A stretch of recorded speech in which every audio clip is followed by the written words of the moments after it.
Take a second to think about the best-run law firms in the country. They consistently handle more cases in less time while spending fewer hours toiling over tasks like billing and client intake. My case was designed to help even the busiest law firms achieve peak efficiency. Through automation of routine administrative duties, templatized workflows, and centralized calendars, my case makes short work of your day-to-day processes and keeps your staff on task. Visit mycase.com to learn more and start a free trial. That's mycase.com. Today on Law Next, I speak with Mark Chandler, Executive Vice President and Chief Legal Officer at technology giant Cisco. For some 2 decades, Mark has been a leading voice for innovation in the operation of legal departments and the delivery of legal services. This is Bob Ambrogi, and you're listening to Law Next, the podcast that features the innovators and entrepreneurs who are driving what's next in law. We'll get to today's interview in just a moment, but first, let's hear from the sponsors who generously support Law Next. And now, on to this week's interview. Mark Chandler, welcome to Law Next. Thanks, Bob. It's great to be able to talk.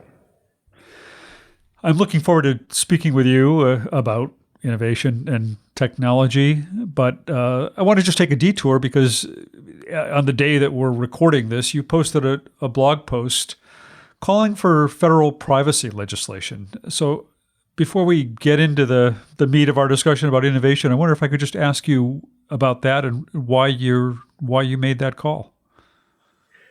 Sure. I think this is going to be a fundamentally important question for the future of technology and the future of the societies we live in. How people in a world that's suffused with data are going to be able to have confidence in how their data will be handled and used. This is going to be critically important going forward as artificial intelligence, which rests on data analysis, comes to the fore in enabling important innovations in healthcare, in urban planning, and transportation, and will be relevant for the world of the Internet of Things, where billions and billions of additional devices are expected to be part of the Internet in the next few years, especially as 5G mobile technology is deployed. In order for people to feel comfortable with those technologies and to realize the social benefits that can come, the flip side is really recognizing the need for people to feel confident that their autonomy is respected and their privacy is respected. Right now, the U.S. has a system that whipsaws both consumers and technology providers. First, our system is very oriented toward particular industry sectors. We have very strong protections under HIPAA for healthcare, for example, or for financial services, and gaps in enforcement elsewhere that rely on the FTC looking at deceptive practices. And that doesn't match where the rest of the world is going, which is a more principle-based approach to privacy that mirrors principles that have been present in U.S. Fair Credit Reporting Act, for instance, for 20 years. And I'm speaking here of GDPR and also the way that's been implemented in Japan and in the APEC countries.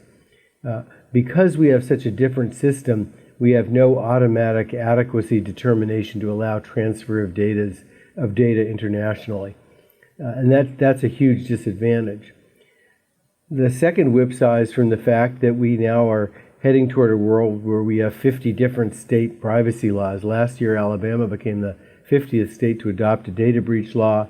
We have a very strong statute that's been enacted in California that takes effect next year, but no sign that every other state is going to adopt the same one. So having uniformity will help a great deal. Having interoperability with other nations will help a great deal. And looking ahead to the privacy expectations that will come with the world of IoT and artificial intelligence is also important.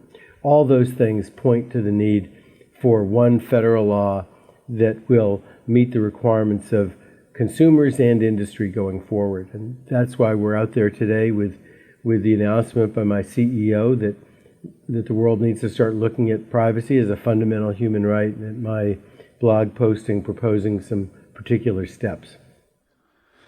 And you've joined other technology companies in making this call. I don't mean you formally joined with them, but other large technology companies have made similar calls. Do you have a sense of what that legislation should look like? Well, I think that the starting point is to be principle-based and look at GDPR not as a model to be replicated, but as a set of principles involving transparency, security, data minimization, nature of consent that people have to give, which will be very, very interesting in an IoT world, starting with those principles and then making sure we do something that captures the specific needs of technology going forward in the United States, obviously, and doing it in a way that will be interoperable with the emerging consensus globally on how privacy should be handled.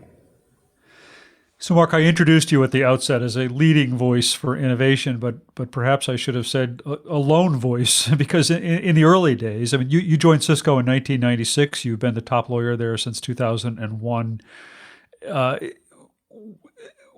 You were one of the only people speaking about this back then. What was it that got you initially interested in kind of thinking about and talking about and taking action on this issue of innovation and technology in your legal department?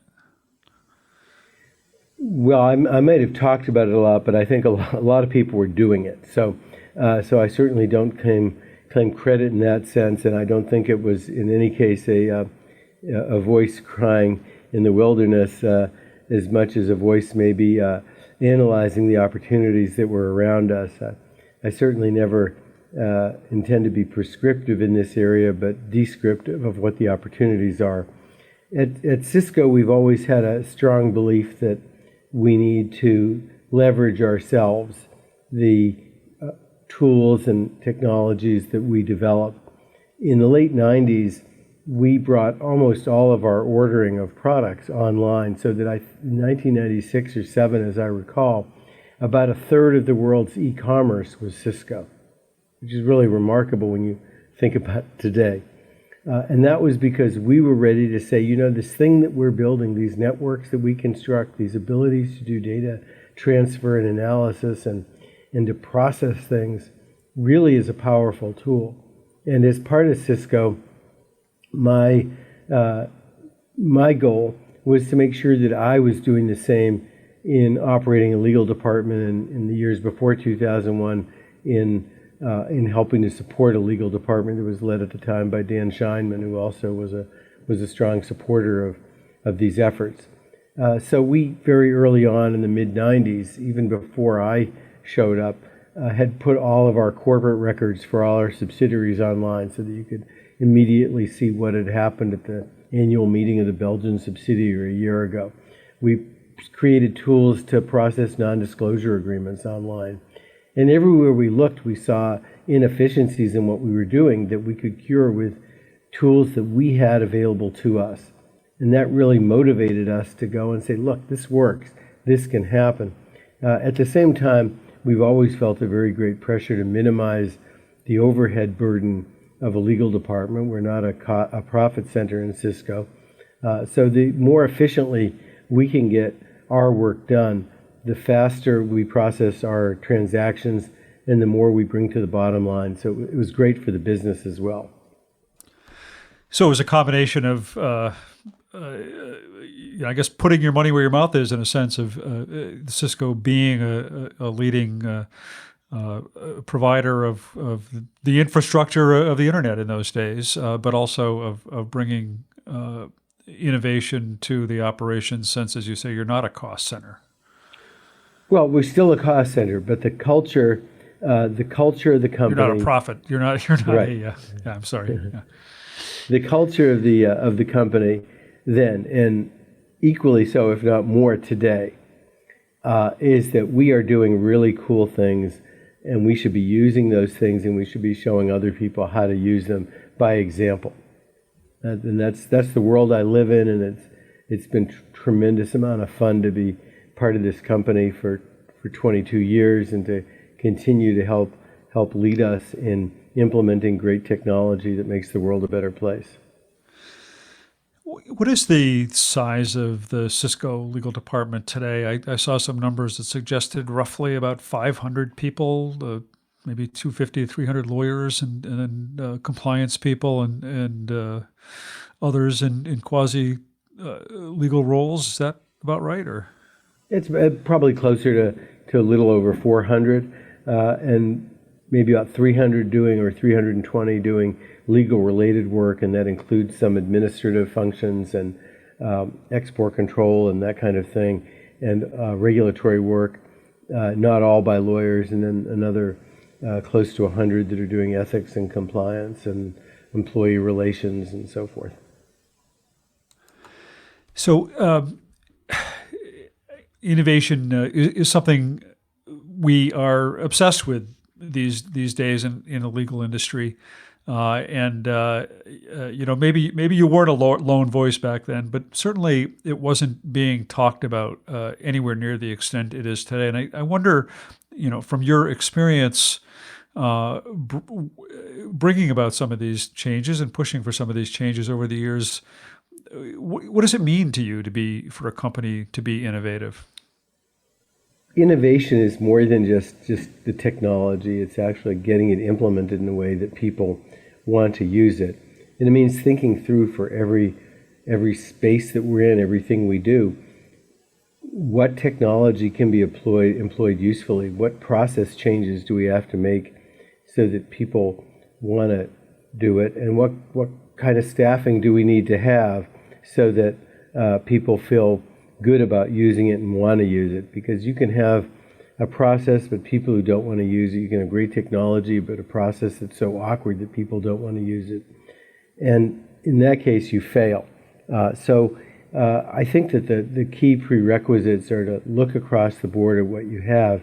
In the legal world, I think we've been slow to adopt technology in a number of areas for historical reasons, because there's a certain way of doing things that we get taught in law school, and technology may disrupt some of those, for regulatory reasons that have made it hard to provide legal services in different ways. Even today, the New York State Bar has been proposing resolutions to the American Bar Association that would focus on online legal service providers in particular for possible regulation for consumer protection reasons, but without looking at error rates compared to what lawyers do the old-fashioned way, or what other providers, for instance, written materials, may have in the same ways. So you're going to have a lot of resistance from the regulatory side potentially because of entrenched ways of doing things. But all knowledge-based industries are being affected by changes in technology right now. Those historical reasons and regulatory reasons may mean it's slower in the legal world, but I don't think we're any different than what's going on in accounting or in consulting or a variety of other areas that are basically repurposing existing knowledge in a way to solve new problems, which is what we do as lawyers. It's funny because in some ways I've always felt that the legal profession or the legal industry there's always a leading edge within the legal industry that's been ahead of the curve on technology, ahead of a lot of other industries. But certainly the industry as a whole has been slow to change. California, of course, is looking now at the regulations concerning private investment in legal services providers. Do you see change coming on the regulatory front? Is that something that impacts your work at all? No, it has no effect on us as an in-house legal department. I'm an online legal service provider myself, but I have only one client, and so the issues from a consumer protection standpoint or any other issues people want to raise don't really affect us. And I think the field's wide open for general counsel to engage in changing the way they work. One of the great things that's happened in the last 20 years is the development of an industry that now makes it possible for people with smaller legal departments than Cisco to implement technology that will improve their operations. That was very different a long time ago. We had the resources to go out and build tools and put them in place. They weren't readily portable to other companies because they were built for our infrastructure. And there were no such thing as SaaS services that people could buy to offer legal support. So you were talking about the importance of kind of the three elements of innovation: the people, process, and technology. And you said that you have a legal department of some 400 people spread, I believe, all over the world. How do you manage innovation in a department of that size? How do you bring those three pieces together effectively? Well, almost all over the world. We don't have any people in Antarctica, but I think almost every place else. The key to that is motivating people and getting feedback. We have a strong user group that tests things out and lets us know what's working and what isn't working. We have a willingness to fail fast, meaning if something isn't working and people aren't adopting it, we remove it so it doesn't become a thorn in people's side or a reason to avoid using technology. So all those things are critical in terms of user feedback and getting rid of things that don't work. We also are, frankly, careful in our hiring to make sure that we bring people on who are eager and excited by what we're doing on the technology side, so that they immediately see the opportunity and benefits that will come from deploying that. So I don't have a lot of people who are coming to me saying they wish they had a quill pen instead of a laptop.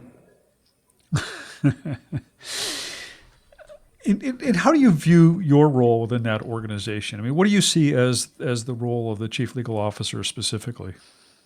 Well, I have three things I need to do to be successful.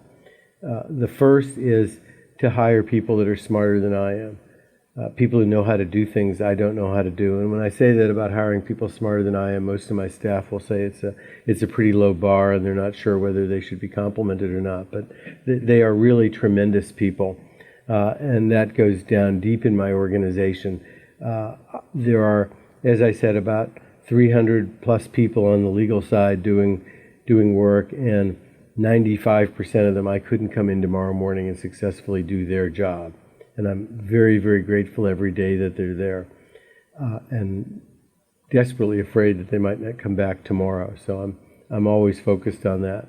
Second is to give them the tools and the communication means to be able to keep me informed of what's going on, because the thing I have to deliver to the company at this point is really strategic insight. What are the next 5 big opportunities that we have, or 5 big threats, and how do we seize the opportunities? How do we mitigate those threats as an enterprise? And to do that, I need all those smart people to be talking to me. So I have to build a culture where they want to and are comfortable communicating with me. I regularly do roundtable lunches with 10 or 12 folks who will, and none of them can be direct reports of mine for these lunches, where we sit around and just talk about what's going on in the business, so that I try to make sure I'm with everybody in the department a couple of times a year. I travel internationally to do that. The other night I had 10 people over for dinner and cooked them a fun meal, and we had a great chat. Only one of them was a direct report of mine. And by doing that and reaching out and having all hands meetings, and I do regular video communications to my staff, meaning the whole group, and send around articles that I think are interesting, because I want that communication flow. I want everyone to feel that they know me, and I want to know them. And I want them to be comfortable telling me what's going on, so that I can give that feedback and insight on those challenges and opportunities. And third, I need to take care of the people and feed them well, and more than just literally at my home, but feed them well and giving them proper rewards for all the great work they're doing, and caring for them in a way that they know they have career opportunities, that we are sensitive to what they want to accomplish next, so that they will stay around and keep giving me all that information I need. So if I am able to provide strategic insights that will help guide the business, I hire a great team and I take care of them so we have a communication flow, then I'm successful. Do you think it's important or an important part of your role to drive continuing innovation within your legal department? And if so, how do you do that? Well, I try to listen to what people outside the company are doing, talk to my peers, look at what outside providers are doing. It's very easy to rest on one's laurels and say, this is all fine. We're in a very dynamic world. We have to be changing and adapting constantly. So what I do is I try to evaluate that. I encourage the technology team that we have that's led very ably by Steve Harmon to be looking ahead to what we can do next and to stay ahead of it. And that's something that requires me to constantly be putting pressure on my team to be looking at the next thing that they can be doing and not settle for what we do already. That happens to fit my personality. I love change. I love making change happen. And when I find a way to do that constructively, that's a beautiful thing. I don't love change for change's sake, but I always believe there's a chance to do things better. I have to assume that anybody who comes to work for Cisco's legal department is well aware of the department's reputation and your reputation. But I wonder if over the years you've met resistance to change internally, and if so, what did you do to overcome it? The only resistance I've seen are from people who believe in change but just think that the things we might be implementing might not be worth the cost, either the actual cost of developing and implementing them, or that they may introduce administrative inefficiencies where the data that we collect and can analyze won't produce a benefit that is worth the distraction of talent that it would take to collect the data. That's the type of resistance, and that's a reasonable discussion to have that you should do every time. It's a discussion about ROI. It's not a discussion about whether to do it. It's a question of how and when. You say people are aware of it coming in.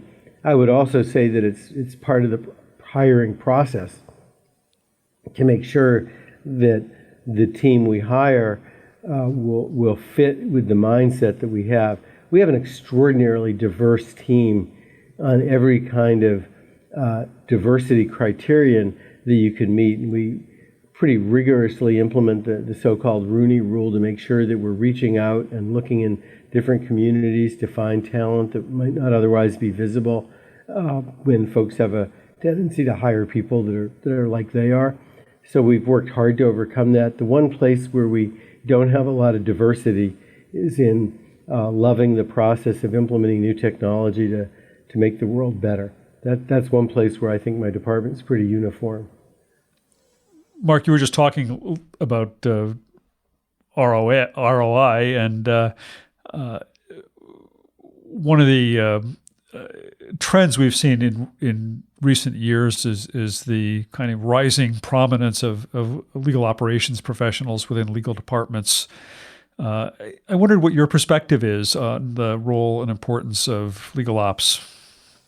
Our legal operations team is fundamental to what we do, and we've had that function for almost 20 years now with technologists who saw the opportunity in the legal world to drive effective improvements and innovation. So it's a key role for us. We have a team of about 15 people who are dedicated to that function in everything from new e-discovery techniques to which we use for forensics in the business as well, to creating tools that simplify our processes internally, to working with other parts of the company to simplify the other operations that we have in Cisco.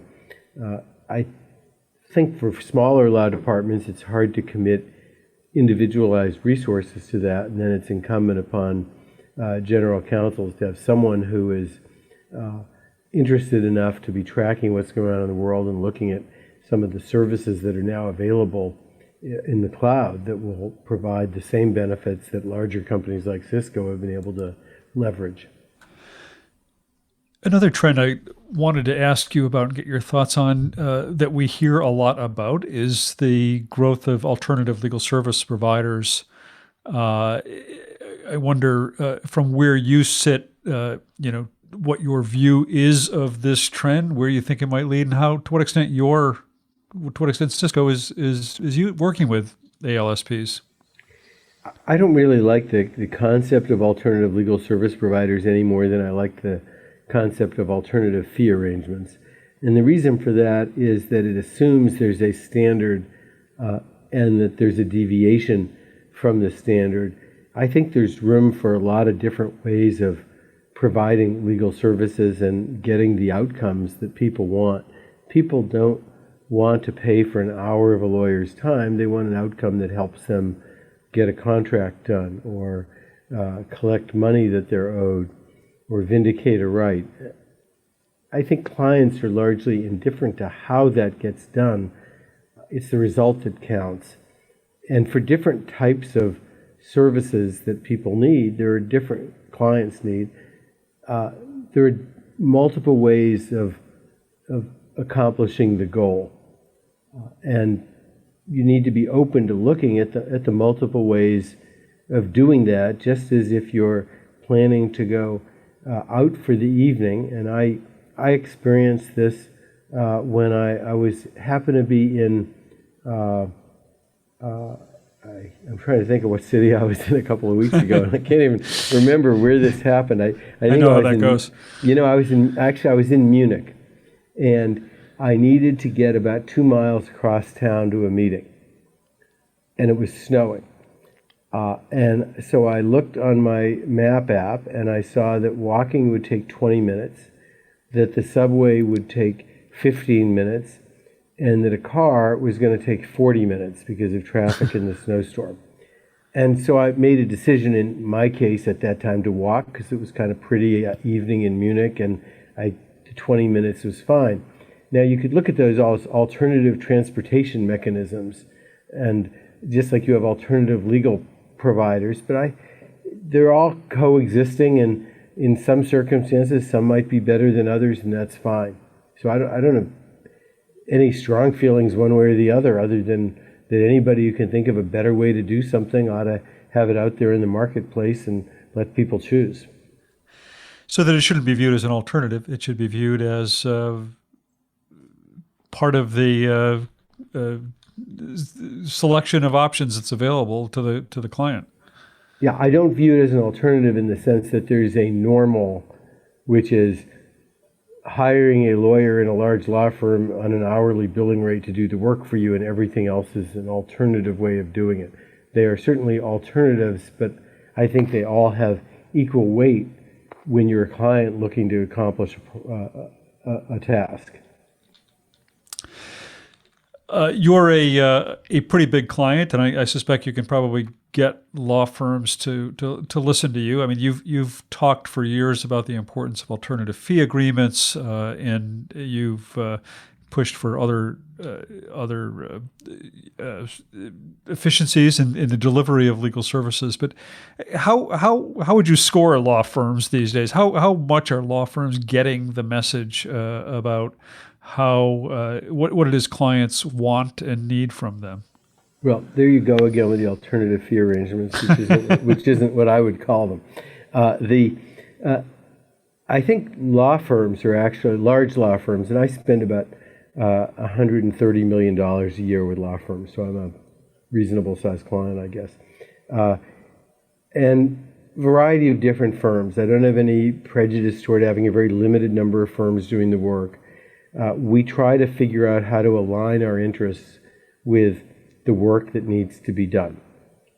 And in some cases, that means paying on a fixed fee. All of our patent applications through first office action are done on a fixed fee. We have about 25 firms doing about 30 applications each a year. And they can manage that because some will be more, some will be less complicated. As long as they're earning a fair profit on the work they do with us, that works great for them and it works great for us. In litigation, at least through the motion practice, it makes a lot of sense to fix the cost as well. I really don't want to be involved in having a bill review of whether there were too many associates at a deposition. That's what I'm hiring a lawyer to do that work and figure out the most efficient way to do it. And when I can structure something in a fixed cost basis, they are motivated then to lower the cost and to maximize profit by efficiency, and that is fine with me. I'm all for high profitability among my service providers, but it should be combined with efficiency. So I think law firms are open to it. A lot of general counsel are comfortable with the system that has existed for a long time. A lot of them are used to that system because they might have come from law firms, and that's fine too. There are going to be cases for us where it's not predictable what it's going to cost. I want very specialized resources to be involved, where their time is a scarce commodity, and then I expect to pay on an hourly basis for the time that people spend. That's all goodness as far as I'm concerned. I have no prejudice one way or the other than to align interests and drive efficiency. Well, it is funny, though. I mean, I understand you're quibbling with calling that alternative fees, but for the most part, it seems that law firms remain stuck in the billable hour model for the most part. Maybe not the ones that you're working with, but when I look at surveys of the industry, that's what I see. Well, I work with some of the largest and what might be perceived as most conservative law firms in the world in terms of business model. 80% of my spend is on a fixed fee basis. And as long as I'm mindful of their profitability and don't view it as a zero-sum game, I don't have problems with people working with me. There have been times when firms that we work with felt that the amount we were paying was too low, and then we parted ways and we had another firm, but it wasn't because of a disagreement about using that model. Just they weren't able to be profitable in that system, and there are other law firms that were. And I think the issue is then efficiency with which they did the work, not a problem with the model, because they'd been happy with the model and the people who replaced them are really happy with the model. We'll get back to my interview in just a moment, but first, let's take a break to hear from the sponsors who generously support Law Next.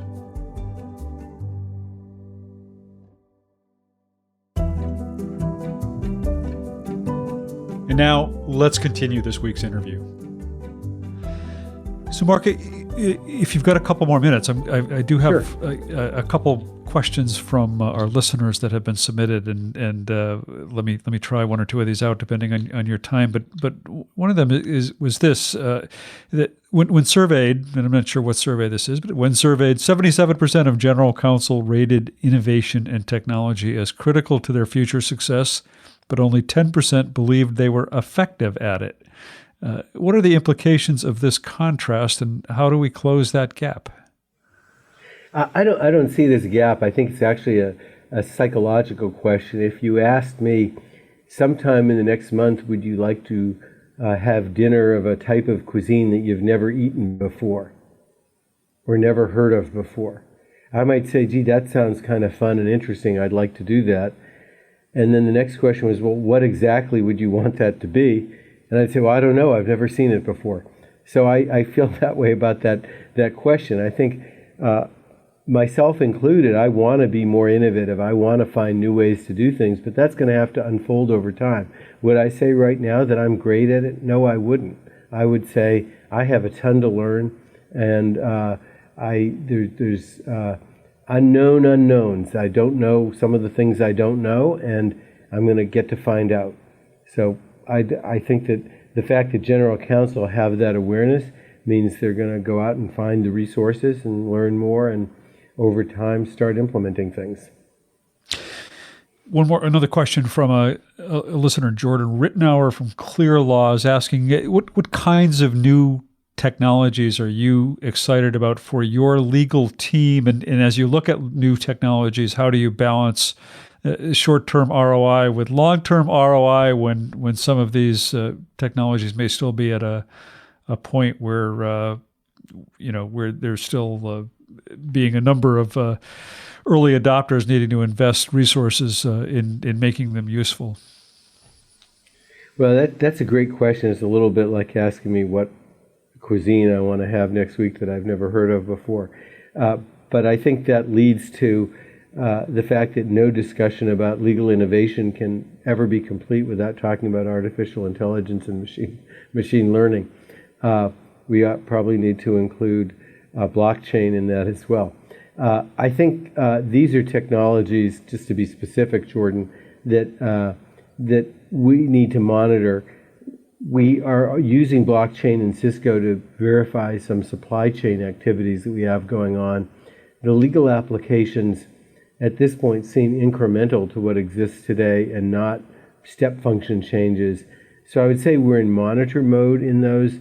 Certainly some of the analytics that you can do with machine learning will help us be more accurate in the way we generate contracts today, not here. So I view those as skunkworks opportunities for my legal IT team, my legal operations people to fool around with a little bit, see what they get.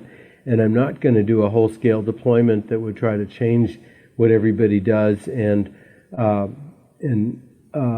impose a large cost, either in terms of efficiency at the upfront point or implementation, until I have a fairly high level of confidence that I'm really getting some incremental benefit that I can quantify. And one more quick one, if you've got a second. This is from Ansel Halliburton, who's himself a general counsel and co-founder at a little startup called Syntexis. And he's wondering what plans you have for using analytics on legal data within your department. Well, right now what we're doing is doing a lot of tracking of cycle time in our what we call a global center of excellence, which is a legal process insourcing, you might say, where we've found a lot of transactions where it helps a great deal to have people doing them who really know how to do them over and over again. I liken it to PC support, when I might have a problem with my laptop and I can figure out how to fix it, but it will take me a long time to figure out all the steps. And then if I have the same problem in a month, I'll have to start over again. Whereas if I call a talented PC support person, they will say, oh, go to this menu and tick that box and untick that box and reboot your machine, and then all of a sudden it's fixed. And they can do that over and over. And what we look at very closely is how long it takes to get those transactions done and the accuracy of them. We go back in and check accuracy in terms of compliance to our standards. And we use that to improve the quality of what we do. That's the principal way that we have done it. It's not, I realize, at the cutting edge of what some people are promising, but that's how we've been using analytics to this point. Is there anything else in terms of innovation, technology in legal departments or legal practices that's got your eye these days? I mean, you've already talked about AI and blockchain and analytics, kind of the things people are talking about, but is there anything else you're watching right now? Well, that's going to be specific to me, Bob, because I have to measure that relative to where I am. And what we're looking at right now is trying to radically improve our process of generating templates and improving templates and maintaining consistency across different regions and different types of business so that we can simplify the process for our customers. We think we have a long way to go in simplification. And fortunately, right now in Cisco, we have a very dynamic Chief of Operations, Irving Tan, who is driving a lot of change across our business. And we're aligning very closely with Irving to implement those changes and make our business much more friendly than we have been already in terms of getting our contracts completed. Well, Mark Chandler, I really appreciate your taking the time to be our guest on Law Next today. I know you've had a busy day and you're on the road out of your office, so I appreciate it all the more that you're able to find time for us. It's a pleasure, and let me know when I can come back and do it again. I look forward to it. How about next week? That may be too soon for your listeners. Okay. All right. Thanks a lot, Mark. Good to talk to you. Take care, Bob. Bye-bye. We've been speaking with Mark Chandler, Executive Vice President and Chief Legal Officer at technology giant Cisco. Thanks a lot to Mark for taking the time to be with us today. That's it for this week. If you haven't checked out our Patreon page, patreon.com/lawnext, you can support the show, you can get transcripts of the show, and you can even submit questions in advance for our upcoming guests. Check it out. Until next week, this is Bob Ambrogi. Thanks for listening.